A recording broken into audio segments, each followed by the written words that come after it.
Баршаңызға сәлем достар, сіздермен Есімбекова Майра. Бүгін сіздермен осындай баялдыдан жасалуы тез және өте дәмді тойымды салат дайындайтын боламыз. Бізге керегі тәтті болгар бұрышы қажет, пияз, сарымсақ қажет болады, сәбіз, қызанақ және баялдының өзі, дәміне қарай тұз және осының бәрін қуыруға сұйық май қажет болады. Қазір күз мезгілінде барлықтарыңыздың үйлеріңізде осындай көкөніс бар екеніне сенімдімін, әсіресе баялды көп шығар. Енді осыдан салат жасап, отбасымызды қуантайық. Ең алдымен біз қазанымызға сұйық майымызды құйып қоямыз. Сұйық майымыз қызғанша біз пиязымызды осылай жіңішкелеп, жұқалап, пиязымызды турап, қызып тұрған майымызға қызарғанша, сарғайғанша қуырып аламыз. Екінші, осы сәбізімізді қиғаштап, турап, жіңішкелеп тураймыз, соломкалап дейді. Міне, қазір видеода көрсетіліп жатыр. Тура осындай жұқалап, жіңішкелеп, сәбізімізді турап, қуырылып жатқан, сарғайған пиязымыздың үстіне саламыз. Сәбізімізді салғаннан кейін кішкене дәміне қарай тұз салып араластырамыз. Міне осындай формада туралды. Пиязымыз сарғайыпты, үстіне сәбізіміз салып, тұзымызды салып, тұзды көп салып жібермеңіз бастапқыда.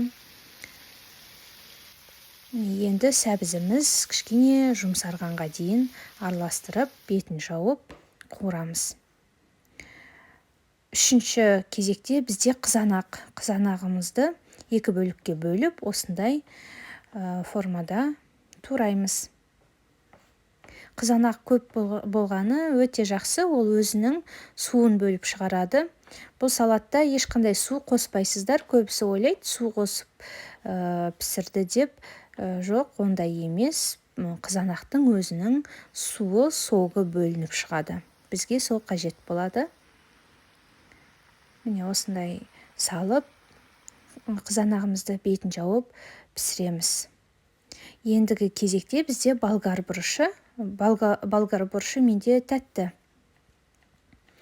Осыны да міне жіңішкелеп турап болгар бұрышын, оны да ыдысымызға жібереміз. Бұл жерде негізі укроп керек болады. Менде укроп үйде табылмағаннан кейін оны қоспадым. Міне көрдіңіздер, қазанда өзінің қызанақтың суы бөлініп пісіп жатыр. Астын ақырын басып қоясыздар орташа отқа. Енді соңғы кезекте бізде міне баялдының өзі, баялды көп болғаны абзал, өте дәмді болады. Бұл салатты кейбіреулері үстіне жаңағы уксус қосып, банк жауып жатқандарында көргенмін, бірақ бұл күнделікті жеуге арналған салат, ешқандай сірке суын қосу керек емес. Баялдымызды салдық, міне ішінде суы тұр қызанақтың. Ең соңғысында біз осы сарымсақты майдалап турап бетіне саламыз. Осы жерде аскөк, яғни укроп болған, өте дәмді болатын еді, менде укроп табылмады. Қазір осы барлығы піскеннен кейін, пісуге дайын қалған кезде сарымсағымызды турап саламыз. Астын кішкене баяу отқа қойып, кішкене бұқтырғаннан кейін дайын болады.